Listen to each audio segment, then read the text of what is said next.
कद्र आपने ना जानी तो क्या हुआ, कद्रदान और मिल जाएंगे।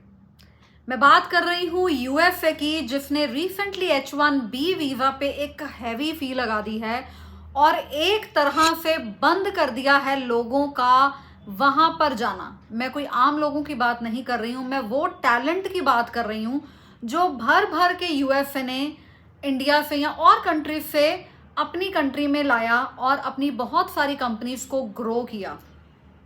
अगर बात करें यूएफए में एग्जिस्टिंग कंपनीज की, माइक्रोसॉफ्ट, गूगल, एप्पल, इनवीडिया, तो इसमें इंडियंस का डंका बजता है और ये हम नहीं कहते, पूरा वर्ल्ड मानता है कि हाँ, इंडियंस की वजह से ये कंपनीज कहाँ से कहाँ पहुंच गई।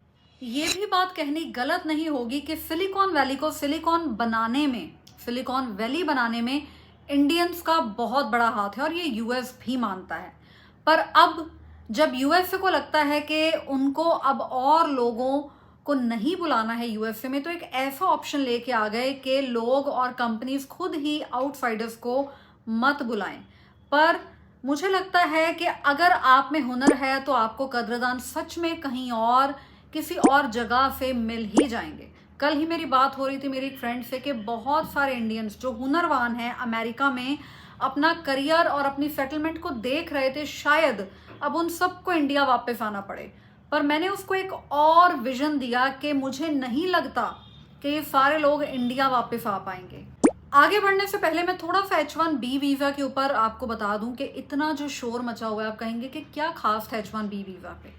बहुत सारे जो ब्रेनी लोग होते थे वो अपना विजन स्टूडेंट लाइफ से ही लेके चलते थे कि we will have a good job in hand और कल को हम H1B वीजा पे बुलाए जाएंगे यूएस और वहां पर जाके अपनी फैमिली और सेटलमेंट को ले लेंगे। और बहुत सारी दुनिया ने पास्ट में ऐसा किया भी है।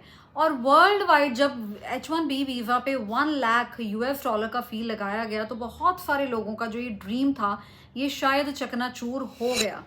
देखिए, फी लगाना गलत नहीं है, पर इतनी ज्यादा फी लगाना कि कोई आ ही ना पाए या कोई कंपनी बाहर के एम्प्लॉय को बुला ही ना पाए, एक तरह का दरवाजा बंद करने वाली बात ही है। मैं इसके ऊपर अब कुछ और ज़्यादा नहीं कहना चाहूँगी, बिकॉज ये कंट्री का डिसीजन होता है कि वो अब आउटसाइडर्स को बुलाना चाहती है अपनी कंट्री में या नहीं बुलाना चाहती है।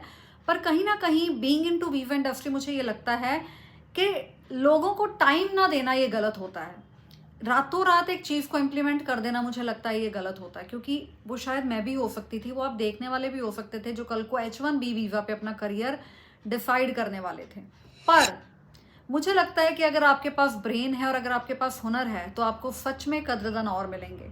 ये सारे लोग जो H1B वीजा एक्सटेंड ना होने की वजह से या किसी भी रीजन से अब इनको अगर वापस आना पड़ता है, ये फ्लाइट में चढ़ेंगे तो जरूर, पर रास्ते में इतनी बड़ी बड़ी कंट्रीज एज अ मैग्नेट बैठी हुई हैं कि ये सारा ब्रेन दोबारा से वो अपनी कंट्री में ले जाएंगी। रिसेंटली अब जर्मनी ने कहना शुरू कर दिया है कि मैं अब इनवाइट करूंगा वो सारे ब्रेन्स को अपनी कंट्री में। जर्मनी जो जानी जाती है मर्सिडीज या BMW जैसे बड़े बड़े ब्रांड की वजह से, तो मुझे लगता है जर्मनी या यूके, इनफैक्ट हमने कल भी एक वीडियो डाला था कि यूके के प्राइम मिनिस्टर ने भी बोला है कि वो भी रिसेंटली कई तब्दीलियां लाने वाले हैं, वीज़ा को लीनियंट करने वाले हैं ब्रेनी लोगों के लिए, जो शायद उनकी इकोनॉमी में आके उनकी इकोनॉमी को भी बहुत ज़्यादा ग्रो करने में मदद कर पाएँ। सो इन शॉर्ट मैं यही बोलूँगी कि आपके पास हुनर होना चाहिए, वो हुनर की कदर कहीं ना कहीं वर्ल्ड में ज़रूर पड़ेगी, क्योंकि हर कंट्री आज ग्रो करना चाहती है और AI का ज़माना है।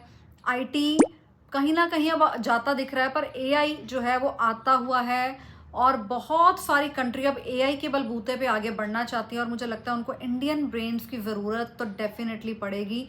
सो डरिए मत, घबराइए मत। अगर एक कंट्री नहीं तो दूसरी कंट्री में तो आप सेटलमेंट ले ही सकते हैं, but yes you have to be hopeful and vigilant कि आप कहाँ पर अपना करियर बना सकते हैं। नीचे लिखे नंबर्स पे ज़रूर कॉल करिए, कमेंट करिए कि आपको ये वीडियो कैसा लगा और आप और किस चीज़ के ऊपर इन्फॉर्मेशन लेना चाहते हैं। Thank you so much.